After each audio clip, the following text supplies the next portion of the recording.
አንዲት ጠባብ የባህር መስመር የዓለምን ኢኮኖሚ በጡንቻዋ ይዛለች።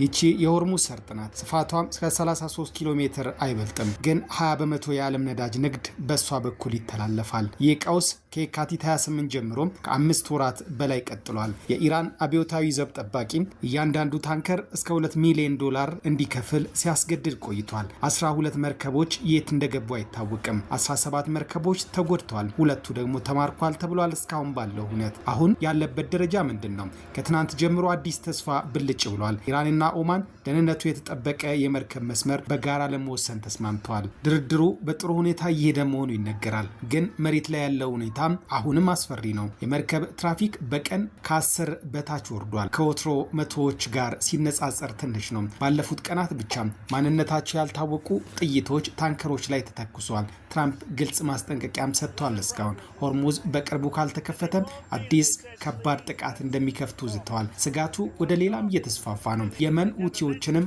አማራጭ የባህር መስመር በሆነው ባቤል መንደብ ላይ ተመሳሳይ ቀረጥ ለመጣል እየሰሩ ነው።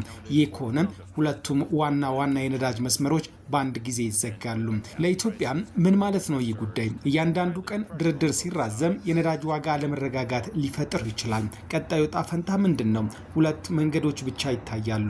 ወይ ኢራንና ኦማን ስምምነት ይፈርማሉ፣ ሰርጦም ይረጋጋል፣ ወይም ንግግሩ ይፈርሳል። ትራምፕ ማስፈራሪያቸውን ተግባራዊ ያደርጋሉ፣ ቀውሱም ወደ አዲስ ምዕራፍ ይሸጋግራል ማለት ነው። ዓለም በቀጣዮቹ ቀናት ውስጥ መልካም ዜናን ለመስማት በጉጉት ትጠባበቃለች።